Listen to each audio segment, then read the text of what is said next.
എടി ഞാനൊരു കൊല്ലായി ഒരു പെണ്ണിനെ ലവ് ചെയ്തോണ്ടിരിക്കുക. ഞാനൊരു പെണ്ണിനെ ഫോളോ ചെയ്തോണ്ടിരിക്കുക. അതായത് ഫോളോ ചെയ്യേണ്ട ഒരു പെണ്ണിനെയും ലവ് ചെയ്യേണ്ട വേറെ പെണ്ണിനെയാ? അല്ല, രണ്ടും ഒരു പെണ്ണിനെയാ. പിന്നെ എന്തിനാ നിങ്ങടെ കൊണ്ടേ? അതെനിക്കൊരു സ്റ്റാർട്ടിങ് ട്രബിള്. അവള് ഈ വഴിക്ക് വരും, ഞാൻ കുറച്ചങ്ങോട്ട് ദൂരെ മാറിക്കാം. നീ അവളോട് എന്നെ പറ്റി ചേട്ടൻ അങ്ങനെയാണ് ഇങ്ങനെയാണ് തേനാണ് പാലാന്നൊക്കെ പറഞ്ഞ് ബിൽഡപ്പ് കൊടുക്കണം. ഇതാ അവള് വരുന്നുണ്ട്. ആ ചേട്ടൻ പൊക്കോ, ഞാൻ നോക്കോണ്ട്. മോളെ കറക്റ്റായി പറഞ്ഞോളോ. ചേച്ചി ഒരു കാര്യം പറയാനുണ്ടായിരുന്നു. ദാ നിക്കണ ചേട്ടനെ കണ്ട? അതെന്റെ സ്വന്തം ചേട്ടനാ. ഒരു വർഷമായിട്ട് ചേച്ചിനെ ഭ്രാന്തായിട്ട് ഇഷ്ടപ്പെട്ടോണ്ടിരിക്കുക. ചേച്ചിനെ കുറിച്ച് മാത്രമേ വിചാരമുള്ളൂ. ഉണ്ണുമ്പോഴും ഉറങ്ങുമ്പോഴും എന്തിനെ പണിക്കും അതായത് ചേച്ചിനെ ആലോചിച്ചിട്ടായിരിക്കണത്. 10-35 വയസ്സായി, ഇനി അവന് വേറൊരു പെണ്ണ് കിട്ടും തോന്നണില്ല. ചേച്ചി ഇപ്പൊ പറയണ മറുപടിയിലാണ് അവന്റെ ജീവിതം ഇരിക്കണത്. ശരിടി പറയാം. ഒരാണിന്റെ ശബ്ദം കേട്ടാ ചേച്ചി? എന്നെ നിനക്ക് മനസ്സിലായില്ല? ഇല്ല.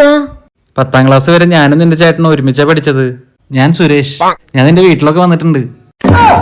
സുരേഷ് ചേട്ടാ, നിങ്ങളാ? നിങ്ങളെയാണോ ഒരു വർഷമായിട്ട് ചേട്ടൻ? ഓ അവന്റെ ഒരു നാണം കണ്ടില്ലേ? ഞാൻ അവനെ വിളിക്ക. നിങ്ങളെന്നെ പറഞ്ഞോ. ചേട്ടാ ഒന്നിങ്ങ് വന്നേ.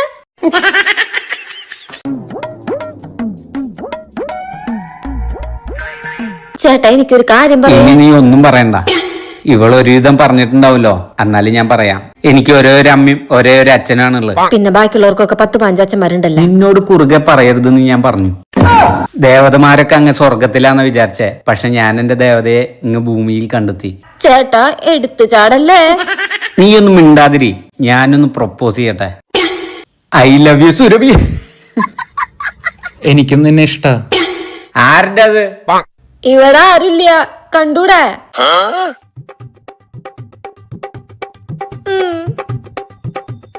തൊണ്ടയില് കിച്ച് കിച്ചാണോ? നിനക്കും എന്നെ മനസ്സിലായില്ലേ? ഡാ ഞാൻ നിന്റെ ബെസ്റ്റ് ഫ്രണ്ട് സുരേഷ്. സ്കൂളിൽ പഠിക്കുമ്പോ എനിക്കും നിന്നോട് ഒരു ഇഷ്ടം ഉണ്ടായിരുന്നു.